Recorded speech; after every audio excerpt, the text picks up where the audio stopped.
Good morning. Good morning. Good morning. Good morning. Good morning, everybody. How are you? Welcome to the show at Rise Up Show with me, your host, the Queen Bee, Dani.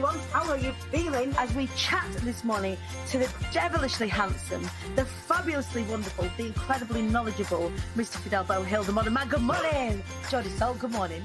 Fabna Reddy, good morning. Elise Woodbine, good morning. The devilishly handsome Ian Dixon, good morning, sir. Shut up, for fuck's sake. Jesus. The fantastic Lizzie Jackson Barrett, good morning. Josephine Sandra, everybody, good morning.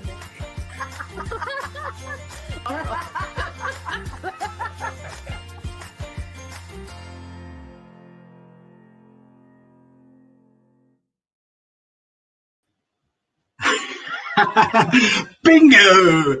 Good morning, everybody. Welcome to the Rise Up Show. I'm not Dani Wallace, though.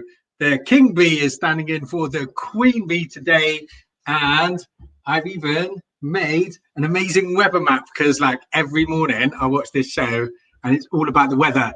Good morning, Shona. Good morning, Charlotte. Good morning, Amy. Tell me what the weather's like. I need to draw on my map. It does. It's a little bit rude, isn't it? It's a little bit phallic. Not sure how good it is, but I want to draw some sunshines on there. Tell me what the weather is like where you guys are. I'm standing in for the lovely Dani Wallace this morning, who's got problems with her puppies, apparently. My head does look different, doesn't it? Sunny in Hertfordshire. I have no idea where Hertfordshire is. I'm just going to draw some sunshine. Scorchio in Yorkshire. I think I just did. Sunshines. Right, so this morning, well, you lot tell me what the weather is like north of London. I know where North London is because I'm an Arsenal fan. North of London. There we go. Sunshine. Derbyshire, bang in the middle. Smiley sunshines everywhere. Oh, Norfolk, one of the balls. The left one or the right one? Is it the big one or the little one? That's where Norfolk is. Grimmin Hull? Really? That sounds rubbish. Hull's over there, isn't it? Oh, up north. Right. Without further ado, I am going to introduce the wonderful Emma Godfrey. For the first time, we've been friends on Facebook for ages, but we've never actually spoken properly. So this is the first time we're going to have a chat, and I'm going to find out all about her right now. Add to stream. There we go. Good morning, Emma. You are looking far more prepared for this than I am. I think you're doing brilliantly, considering you only found out you were doing this very short time ago. About 15 minutes ago, yeah. 15 minutes ago, amazing. And I love your sunshines. I think it's yeah. I feel sorry for the guys in Hull. I thought it was sunny everywhere today. Oh, it's always grim up there, isn't it? Intent. Yes, this is true. It is. Yeah, so they say. I think apparently you can get a house for about 10 grand in Hull. Wow. Maybe, yeah. Sounds like a good, or rental properties. Do that. So where are you? What's the weather like where you are? Where are you? Oh, I am. So you just said Derbyshire. I'm not far. I'm kind of middle of the map. I am Burton-on-Trent, Staffordshire. So that's a bit to the right of Birmingham, isn't it? Bit to the right of Birmingham. That's it. Yeah. And it's very sunny here. Beautiful. I was going to say, what is the weather like? There's me doing a big sunshiny smile, and it might not be the case. It's beautiful. I've had to turn the camera a bit because it's so bright from the window. Clanfield is very sunny on the south coast.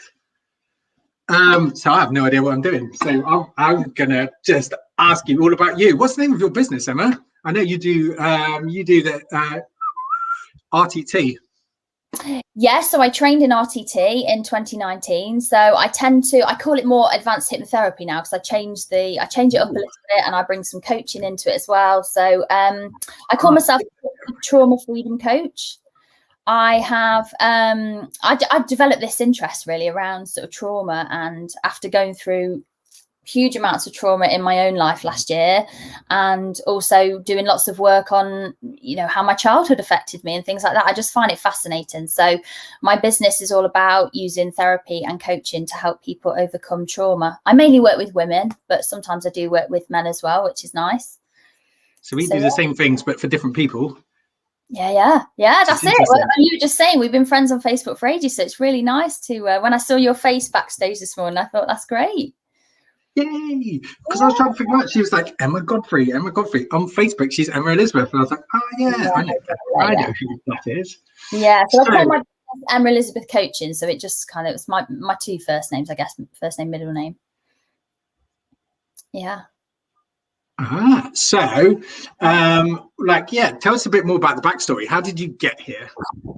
So how did I get here? So I guess my story, I always talk about it starting. I had an 8-year corporate sales career with Mars Incorporated. Selling chocolate bars.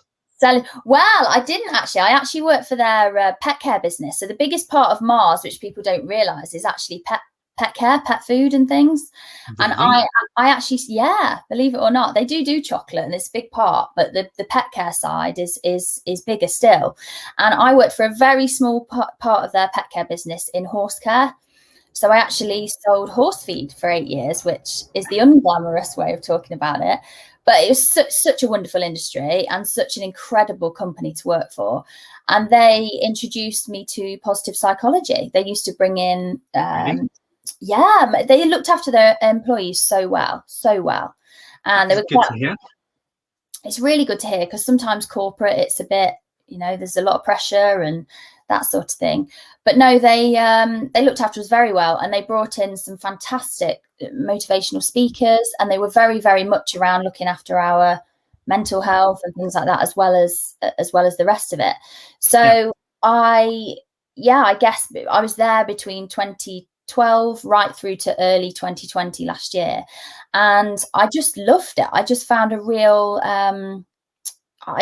helped me on a personal level when I was learning more and more about mindset and how can we better fill our mind full of positive things. And I've always been an anxiety sufferer all my life. Never really understood why it was there. I just thought that's how I am. And it got horrendously worse when I had my daughter. So in early 2017, I just, quite how I managed, I really don't know, but I did.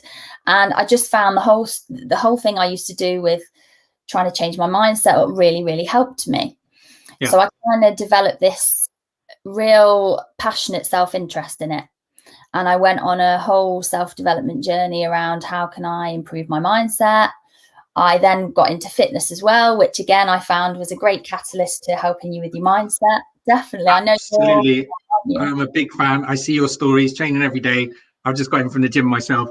It's a massive correlation, isn't there, between being fit and healthy physically and mentally? Absolutely. I feel like it's a cycle. If you can't really have one truly without the other, because, and for me, I mean, the benefits of getting fitter physically are great and a bonus, but I feel for me, it's for the mindset, definitely. If I don't work out in the morning, my day is very different to the days that I do. Yeah. So I found fitness really helped. I started on this mindset kind of thing and doing all this positive psychology stuff. And it just helped me so much with my anxiety. And then in 2019, I came across RTT. And I feel like, so RTT is rapid transformational therapy. It's a form of advanced hypnotherapy. And it kind of took that whole mindset piece to me to a much deeper level.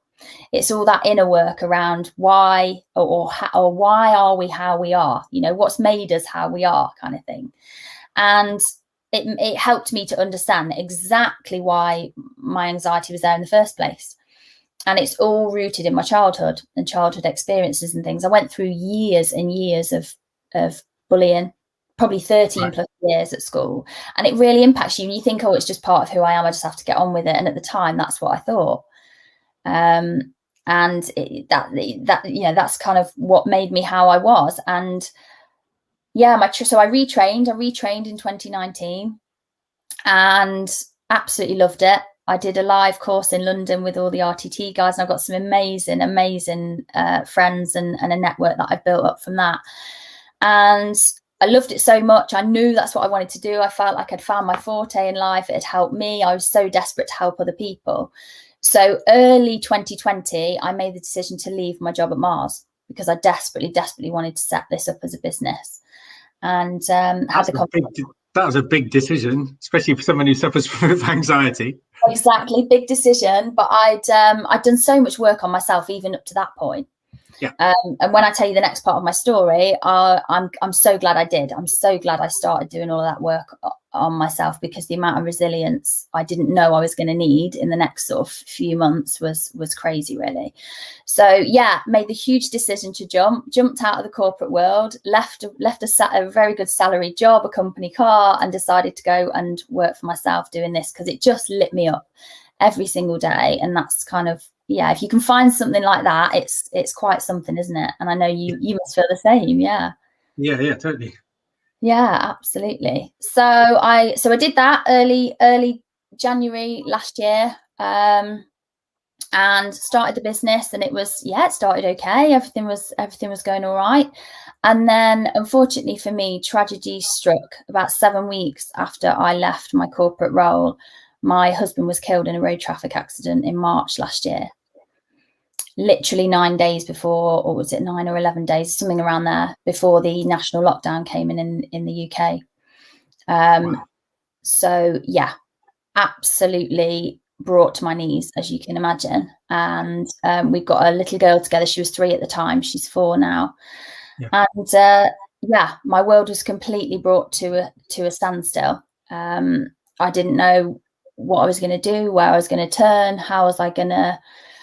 I mean, I went through, as you can imagine, the shock, the hurt, the pain, all of those things. And like I said to you just a minute ago, I'm so grateful now. And I look back and think that I'd already started this journey, and I'd got the network of people around me, and the help in the sense of kind of getting me back on track and finding the coping mechanisms from somewhere.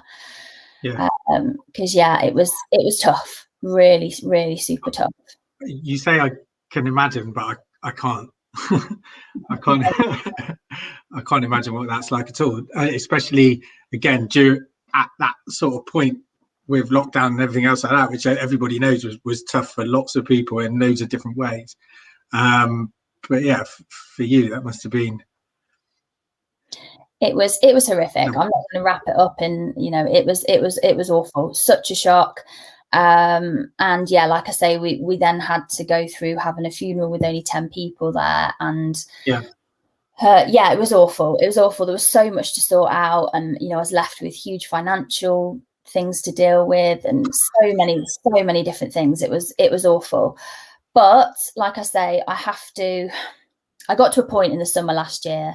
There was so much to sort out. I had to sell the house. I had to somehow rebuild our lives. And I got to a point where, again, I feel like all my training, all my background came in to help me here, because there's 2 ways I could have looked at it. I could have taken the victim mindset and thought, this is going to dictate the rest of my life now. It is what it is. I've just, I could take a negative standpoint, or I decided to take the opposite route, which was, what is this showing me? What is this teaching me about me? And I let it take me on the biggest self-discovery journey, and built this incredible resilience. And I bounced back. I managed to rebuild our lives and restart my business in the space of 9 months last year. So, it's very rare that I'm lost for words, Emma, but right now I am. And again, like someone just said, that you can even show up today and still be talking about it is a kind of testament to the work that you've done and how you've framed it in your life. And I think obviously we've come across each other kind of since then.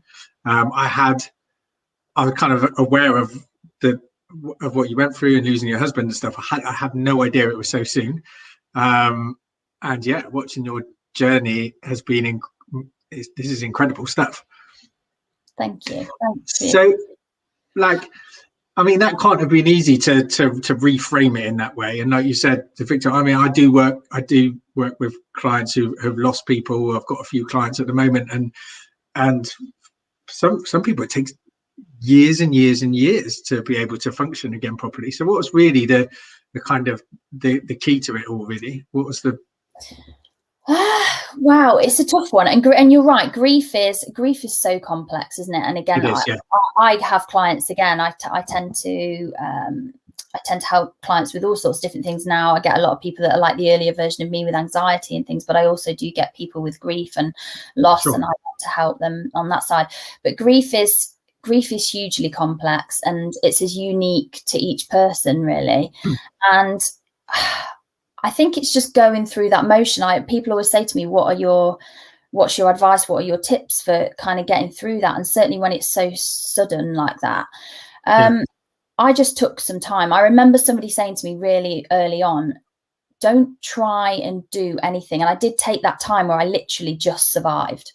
I just survived day to day, because I didn't know initially, like I said, I didn't know where I was going to live. I didn't know what I was going to do. I didn't know if I was going to have to go back into employment again because of our situation.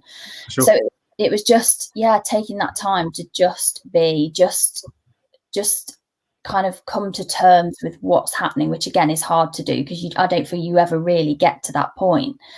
But it's about allowing your feelings. I talk hugely about feeling is healing. And I've always been a person, usually before all of this happened to me, I was quite like a high functioning anxiety sufferer, somebody that would just get on with it, and I'd sweep it under the carpet. I used to call myself the swan. I was kind of all serene and calm on the top, but underneath everything was going crazy.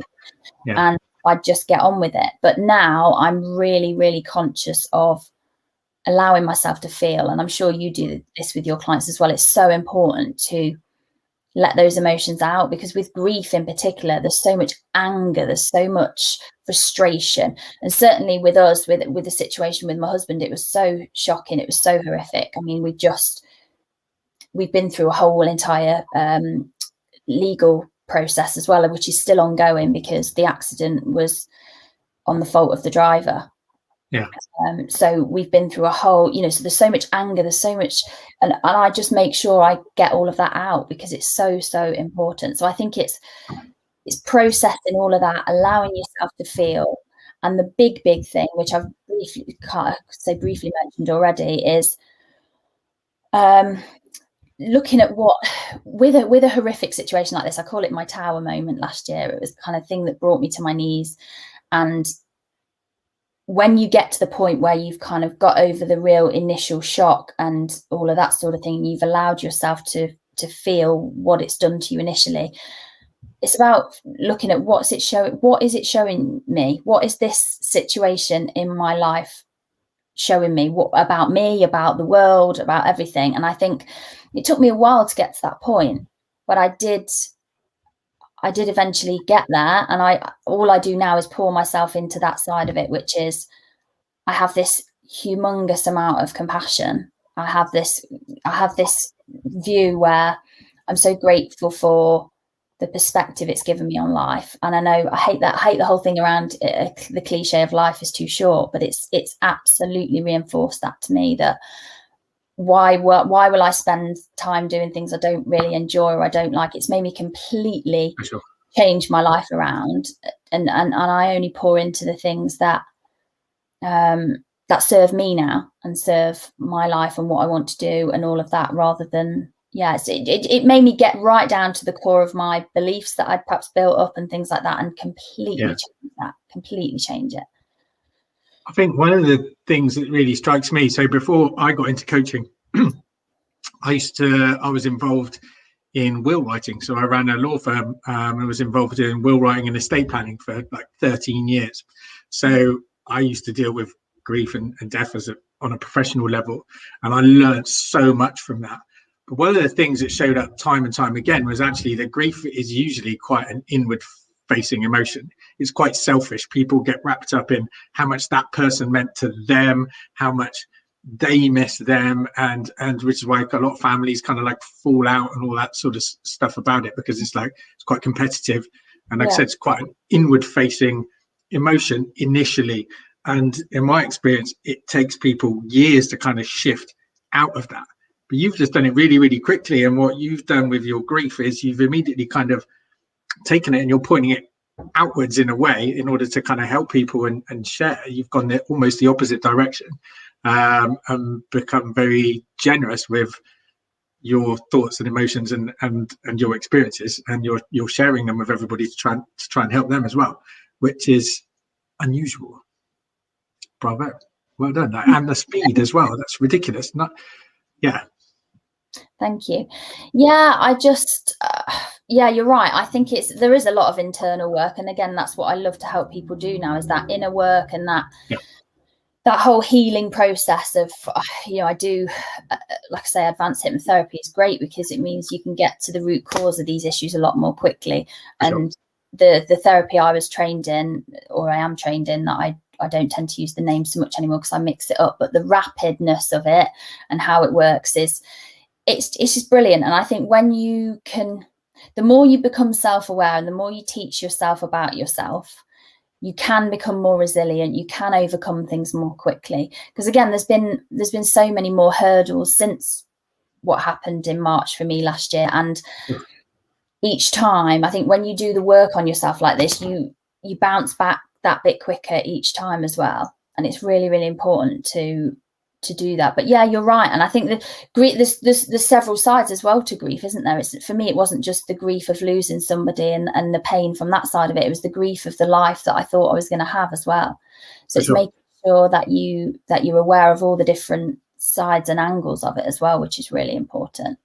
Yeah, but, I mean, well, the work I do is around kind of like divorce and helping people literally grieve the relationship. I suppose that's a process as well that you've had to, because you get stuck thinking with this vision of your future and how it's going to be, and when that no longer exists, kind of getting down to finding out who you are as an individual rather than who you are as a part of a couple, and kind of planning a new future with this, like you said, doing the stuff that you enjoy as an individual and finding out what that is and what fills you up and allows you to kind of move forward in a different way is a whole process in itself as well, isn't it? It definitely is. It definitely is. You're right. And I think self-acceptance, but also acceptance of your future isn't going to be how you perhaps dreamt it would be or what you hoped it would be like. And when you get to that place of acceptance, it's huge. And it's about, learning that it's okay to not go on that track. Because I remember thinking, I'd love to have had another child, and I loved being married and all of that sort of thing. And I again, almost starting my life again was huge. But again, it's about getting yourself to that place of acceptance and what's it taught you and how can you then pour those lessons. So I don't know if it's a good time to mention that I'm part of a collaboration book which is launching on Thursday this week. So I'm part. I know, it's so exciting. And so it's Natasha Bray's Story Mind, which is incredible. Some people may have seen us doing lots of sharing of that this week. So we're so excited. A little bit. That's it. A little bit on my social media timeline. Yeah. That's it. So we're really excited. It's there's 16 of us that have been on this journey together, and we are sharing our stories with the world. And for me, there's I talk a little bit about my story in the last year, but I also go even further back than that. And I talk about how my past kind of affected me. And again, what I love about what I do and what I help other people do now is we piece all those bits together.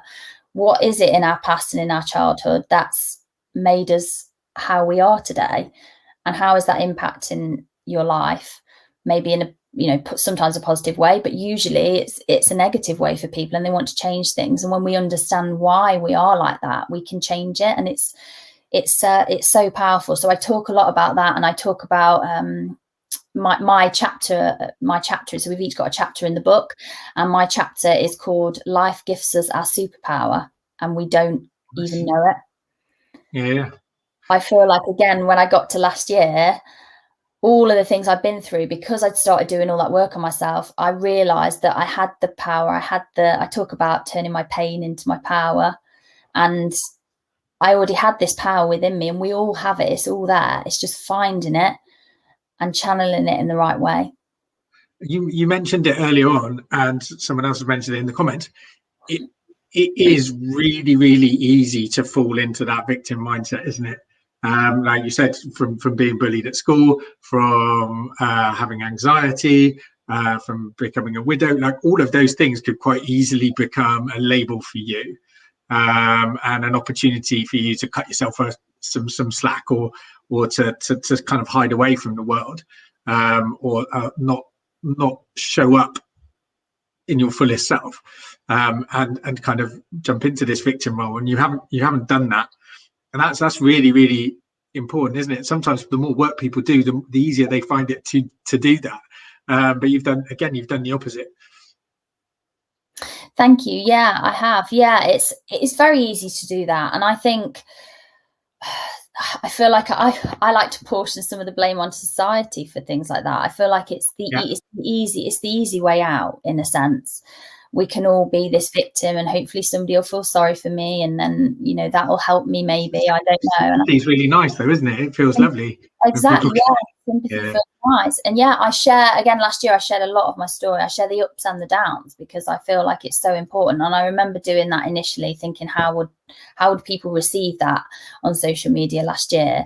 But again, I got encouragement. I always say I'm not putting this out there for sympathy.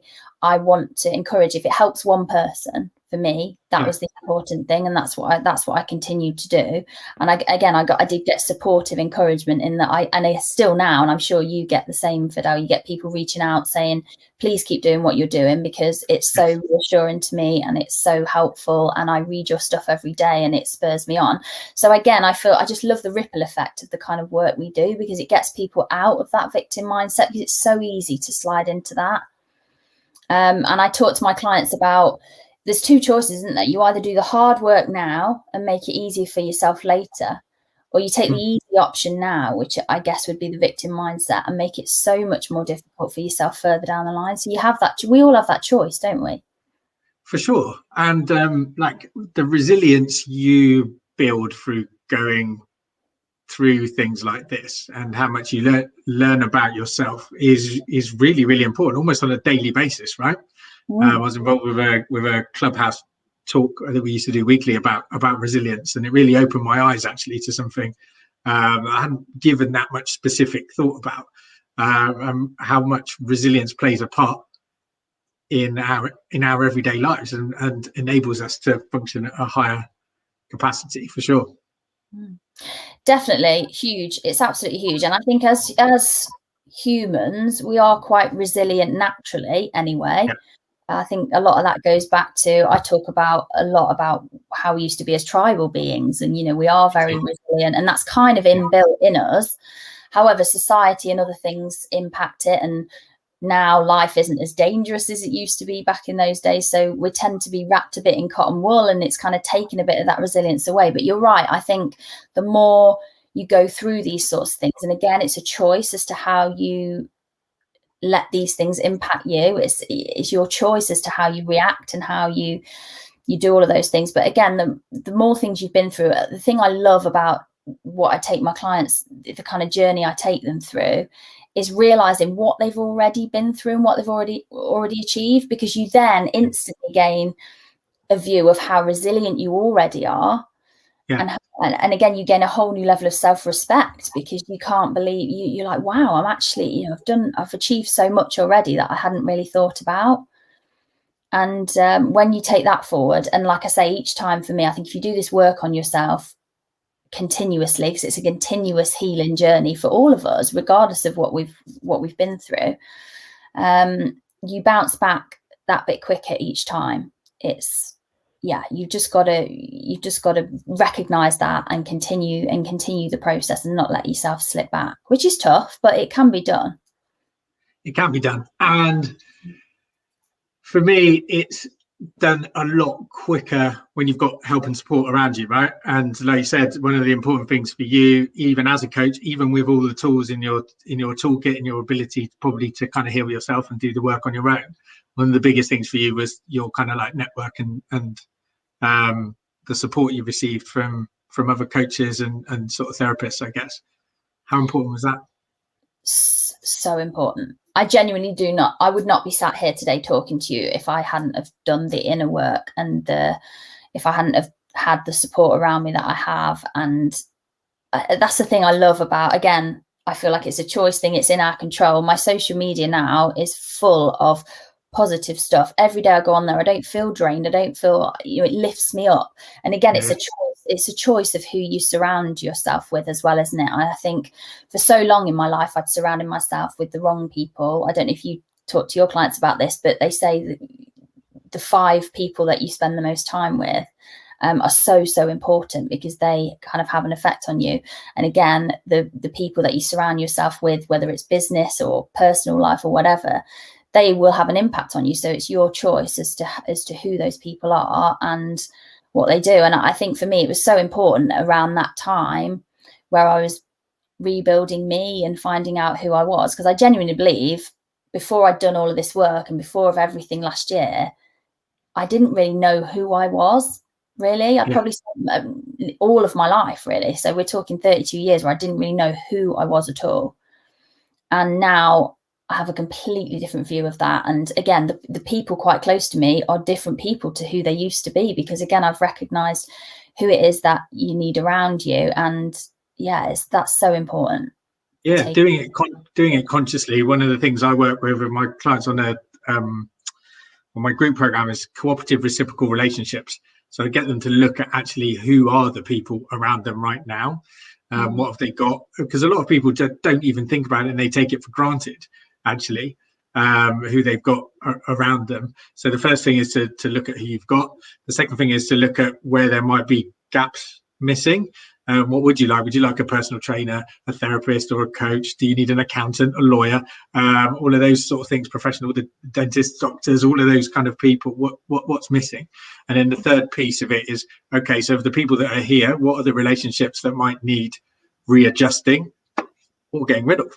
And that's the bit where we start to work on kind of boundaries and so forth. When we look at the stuff that needs renegotiating, the relationships that need renegotiating.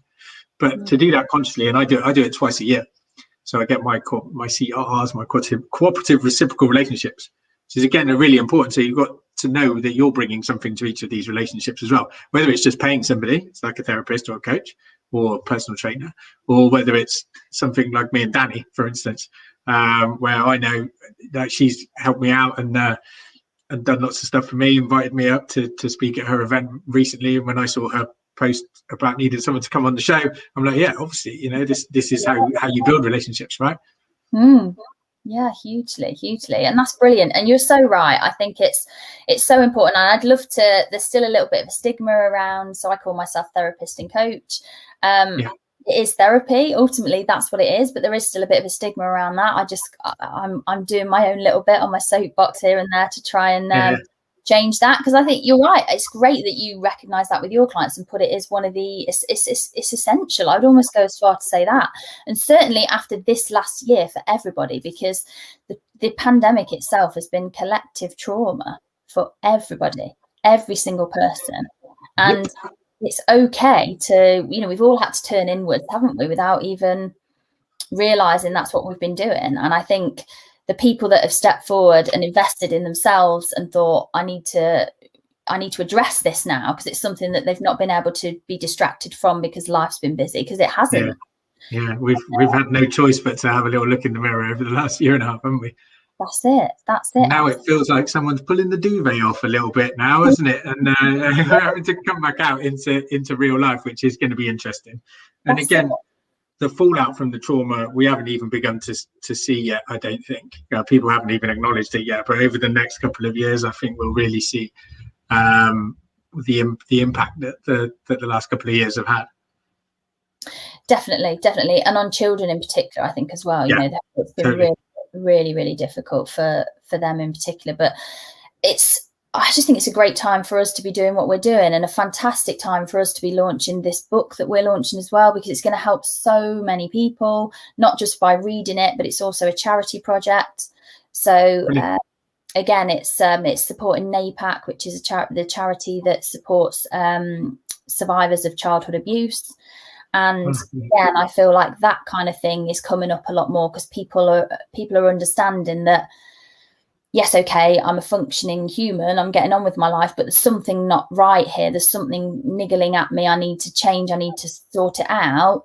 And I do feel like we're each doing our little bit. And I certainly hope this book project and stuff will help even more with that, is that it's okay to speak out about it. And actually, we're encouraging people to do that because you can make huge changes when you understand how your past has impacted you. And that's why I love what I do and the fascination around the whole trauma side of it, because it affects us so much more than we think. And there's so many things that are trauma that we don't even realize are trauma. And that's my whole thing, is educating people what is trauma, because it's there's a lot of kind of comparison, isn't it? And I see it with my clients, you know, people go, oh, I'm not going to moan too much because I've come across somebody who's had a much worse time of it than me, especially when we talk about childhoods, right?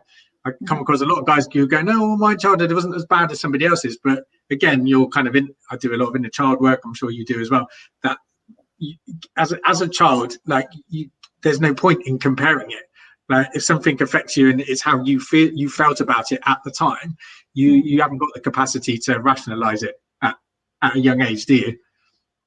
No, absolutely. And I do a lot of inner child work, the same as you, and it's so important because at that particular time, when you're 5 years old or 7 years old, that is your entire world. It's huge, and you've built a belief about yourself and the world upon that experience or that relationship that was wounded or whatever it might be, and that impacts your life unless you go back and understand it properly and change it, which is what I just love about what I do. And I've done so much of that on myself. So again, I would have said I had a relatively okay childhood. Yes, my parents separated when I was 9, but there's so many things I've uncovered around how I had a huge abandonment wound from when my dad left that I didn't realise. That was re-triggered last year when my husband was taken from us overnight. And it's about understanding those things about your childhood. And when you understand that, I talk about understanding is power. When you understand that, you can completely change your whole view around it. And that actually, yes, it impacted me in a particular way. But when you understand how and why, you can change your life completely. It's incredible what you can do. But you're right, it's relative to the person. The trauma, it may seem like it wasn't a big deal and why am I moaning about that or whatever, but it was a big deal to you when you were that for sure child. And I even think that the lockdown is a similar situation. I think people will be thinking, I've already seen comparison memes with, well, it's not as bad as the Second World War and stuff like that. Of course it's not, but comparing it to something like that is totally unhelpful, isn't it? I think this is a lot more subtle, and I think the impact will not be as great, but there will be one for most people. Oh yeah, hugely. There definitely will be for most people. Because again, we took away our freedom. It's taken away so many things from people. And I do hope that for some time it's given us that perspective. I talk a lot about, with my situation, finding the meaning in the chaos of it all. What has it meant to us? And again, we've got two ways we can look at the pandemic. We can be like, oh, we're victims of this year that's been ripped away from us, or what's it shown us? What's it shown us about life? What's it shown me about me and my relationships, and how can I improve from that? And I think that's the way you've got to look at it, and you will win. You will win if that's the way you look at it. Definitely. Yeah, I agree, Emma. So we need to wrap it up now, apparently. That's enough. The book. When's it coming out? When's the launch? I know we can't do too much about it. But book launches on Thursday. Yeah, so we have got 2 sleeps to go, and we'll be doing. Yeah, I know, so exciting. And we'll be doing loads of things on social media, and we'll be back on Dani's show on Thursday morning as well, which will be amazing. So we can't wait for that. Nice. And how can people get hold of you, Emma? Because I'm sure there's quite a lot of people that have watched this that are like, actually, she sounds like somebody I need to speak to. Oh, lovely. So, I'm Emma Elizabeth on Facebook, and I'm Emma Elizabeth Trauma Freedom Coach on Instagram as well. And people can email me as well at emma@emmaelizabethcoaching.co.uk. And I'll be more than happy to hear from people. I love helping people. That's what I do. So yeah. Thank you. And you know what? That properly shines through as well. I think there's a lot of people in our kind of industry that are in it for various different reasons, but I think you've always come across, and certainly through this interview, as somebody who absolutely loves passionately about helping other people, and you've got a really powerful message to put out there. So thank you for sharing all that with me. It was lovely to speak to you in kind of realish life. I look forward to chatting to you some more. Lovely. Thanks, Fidel. You too. It's been a pleasure. Thanks for having me.